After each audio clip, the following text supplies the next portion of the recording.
seen from this defensive line just through spring, the way you guys have been working together, the way the whole group has come along to this point? I just see a lot of guys like stepping up, just accepting their new roles on the team. Knowing Jalen Carter leaving just opens up a bigger spot for other guys to showcase their talents, so that it can provide for us to help us win games and stuff like that. And Zelo getting more reps in practice and striking alongside Tremel Walthour, playing in sometimes Jack, and just get more reps. Chance for people like Bear Alexander and Michael Williams to go up there and showcase that they can start and play in big games. It might seem like a little bit of an obvious question, but how different are things for you guys without Jalen in the middle, a guy who's going to be drafted? I would say it's too much different, but it is an eye opener to for us guys who aren't used to the pass rush. Some of us guys are one dimensional, and so Trey Scott is working hard with us to help us work both ways, stopping the run and pass rushing, affecting the QB, just being destructive on the field. And we all know Jaden Carter was really good at doing that and being dependable. How hard is that for guys, whether it's yourself or anybody else, to when you've been primarily asked to do one thing, all of a sudden you're kind of tasked with doing both? How hard is it to develop both those skill sets? We try not to we use the word hard a lot. Solid, firm, resistant pressure, not easily broken to peers. So it's more of a challenge than it is hard to us, because we've all been waiting for this opportunity. And it's close to contract season. We call it contract season, basically where we're already eligible for the next draft, next combine and stuff like that. We're just maximizing our value. So to be able to transition from I'm a run stopper to being a pass rusher and just helping the team out in that category is just something that we just need, or that we are working towards and working hard to build up on our defensive line. Mentioning Jalen gone, do you feel like you guys as an entire defensive line sort of have something to prove losing a guy of that talent? I would say yes, but then again, no, because I would say last season, you've seen the statistics. I'm pretty sure our last two games wasn't really what we expected, but throughout the whole season, we averaged under 14 yards per game within teams and stuff like that. So I would say that our identity is still out there. We just have to withhold that identity and keep the standard with the team, and it's a big challenge for us because every new season is something that we find an opportunity to prove to everyone else that look, we're still Georgia defense, and we can still stop the run. We can still affect a lot of teams offensively or defensively, and so I would say it's a big challenge, but we're building up to work that out throughout the D line and just the defense as a whole. So. What's the biggest change you've noticed in Michael Williams from where he came in as a freshman last year to where he is now? I would say just him just maturing.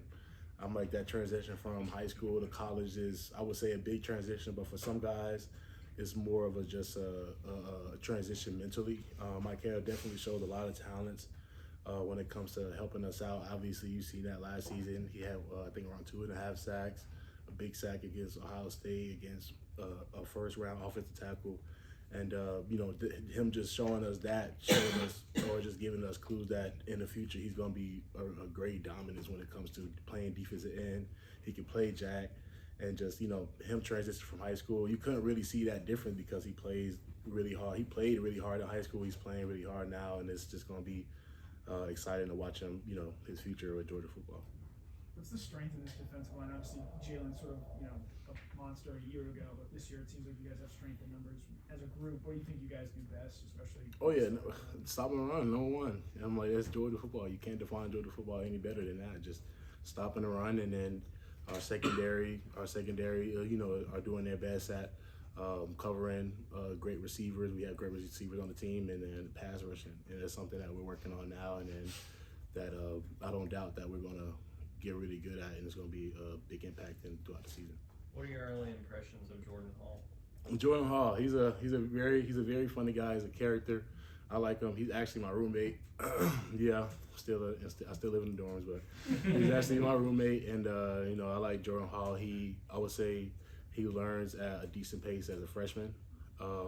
He's excited to get out on the field. He's always looking for work, always looking to get more reps and get better on the field. What about? Go ahead. He a good roommate? Huh? He a good roommate? I'm like, yeah, he is. He's not a loud guy. He's kind of, he's a little bit more louder than Jalen Carter because Jalen was my roommate as well. But he doesn't really just, you know, every time we always talk, and every time we're around and stuff like that. He's never in my way.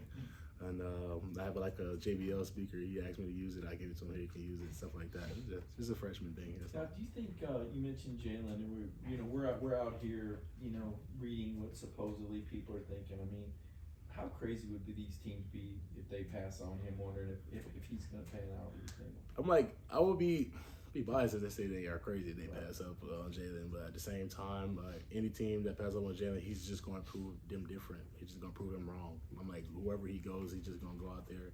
He's just going to be Jalen Carter like he was at University of Georgia. So if he were to go to the Seahawks, that's the talk of town right now. If he were to go to the Seahawks, he's going to create a big impact on the Seahawks. If he were to go to the Bears, he would create a big impact on the Bears. So, you know, the teams that do pass him up, Jalen, I wouldn't say he would have a chip on his shoulder because he's just one of those guys where he's like, oh, it doesn't bother me. I'm just going to go out there and play anyway. And he just has a really good way of just showing everyone that he's him. Nazir, what's the most exciting thing you've seen from the offense so far in spring camp? Just the new group of tight ends. The new group of tight ends, the new group of running backs. I would say we have a couple of changes on the offensive line. Not too different there. Some of the guys who, you know, were actually out, not actually starting on the O-line, were guys who were probably injured or guys who probably just didn't get that opportunity. And now that I see a difference throughout the O-line, it's like, okay, I see the dynamic. They're still trying to get comfortable with just the offense. And then like the tight end group, we have, you know, Oscar Delp, Lawson Lucky, still got Brock Bowers. Just a really great group, a great group of talent. And receiver-wise, we still got the same guys who are out there: Marcus Rosemead, Arian Smith. We got C.J. Smith, and so we just got a lot of guys who are just talented throughout the offensive core. And it doesn't really surprise me at all because I know that most of them are going to step up to the plate and make big plays in the big games. Specifically about the offensive line, those obviously guys you get to see up close and personal, you know, every day. Is there anybody in particular on that group? I don't know that gives you a hard time from time to time. I would say Cedric Van Patten, and consistent. Cedric is a consistent guy, and I've been going against Cedric after Trey Hill when he was here. I've been going against Cedric for since my freshman year, and to see his development, and I'm pretty sure it's vice versa in his eyes too, and see my development. It's just that he always gives me a good look every time I can always depend on Cedric to give me a really good look because we're going against teams who are really good at zone blocking. We're going against teams who are really good at downhill runs. Cedric always gives me a good look to prepare me for these games, and I always give him a good look. And it just always makes the games easier. I'm like, we go out there and we play and we stop runs. And sometimes it's because of what Ced did in practice, and sometimes if they're running the ball on a great run defense, sometimes it's what we did in practice. So it's always iron sharpers iron type of strategy, and I like it. I like Ced for that. He's very consistent. You started every game last year, did you not? Yeah. Yeah, but how does that land? That's a pretty impressive accomplishment considering the position that you play, the contact there. Is that something you're proud of? I'm very proud of that, and I'm very proud of just me holding it down, 10 toes down, learning from the guys, Trayvon Walker, Devontae Wild, Jordan Davis, just me just learning from them guys. I just knew deep down inside that if I could just gain this type of information, gain this type of the strategies from these guys and stuff like that, I can definitely use that when it's my time. And Coach didn't sugarcoat anything. After fall of last year, he said, "Look, Nazir starting in the Oregon game," and I just kept it within myself to like, look, I can go farther from here. And after that game, it's just been exciting to know that I was starting in every game after that. Is it hard for guys in this era of the portal and everything to wait a couple of years, especially if you don't play right away? Oh, not at all. It's not hard at all. One thing about Georgia football is that opportunities come and go. And what I mean by that is you might have some guys who are down, and coach is going to be looking at you to for that position. It may not just be in offense or defense. It could be special teams. It doesn't matter. A guy can come in and he doesn't have to embed in his head that, he might not play early, because all he has to do is put in that effort and that hard work. Kirby is always looking at those guys.